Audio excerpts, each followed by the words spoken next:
When I ran for Congress in 2018, the debt was $21 trillion. I was just texting with my son back home in Austin, who I haven't seen in quite a long time because I'm here trying to fight for him. When I got through cancer about 12 years ago, I made my promise to my kids that I would do everything I can to save this country. And what we're doing right now is to continue to double down on the things that are destroying the republic. We are going to increase the debt ceiling, not just $4 trillion, that's false. We have spent $4.7 trillion in additional debt in the last 19 months. We're going to increase the debt by $5 trillion. That's what's going to happen right here by Republicans, increasing the debt $5 trillion. And what are you doing in the same bill? $110 billion unpaid for, because you never have any ounce of self-respect to go out and campaign saying you're going to balance the budget, and then you come in here and pass $110 billion unpaid for. On top of the $200 billion you did for WEP, you guys won't agree with that, but the fact of the matter is $330 billion.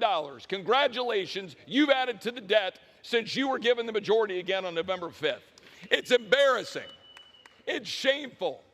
Yes, I think this bill is better than it was yesterday on certain respects, but to take this bill yesterday and congratulate yourself because it's shorter in pages but increases the debt by $5 trillion is asinine.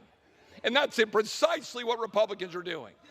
I am absolutely sickened by a party that campaigns on fiscal responsibility and has the temerity to go forward to the American people and say, you think this is fiscally responsible. It is absolutely ridiculous. It also turns off PAYGO. It turns off the $1.7 trillion in automatic cuts under PAYGO, because this side of the aisle is profoundly unserious about actually reducing deficits, just as my colleagues on the other side of the aisle are profoundly unserious about reducing deficits. The entire body has been racking up debt for my entire life. $36 trillion, $1 trillion of interest. We rack up $1 trillion every 100 days. Now, what are we going to do about it? We're going to run around and talk about cutting taxes, but not doing what's necessary to cut the spending along with the cut taxes. My other side of the aisle, my colleagues will say, oh no, we got to increase taxes, but we'll do anything to cut spending. And so here we sit in the same mess.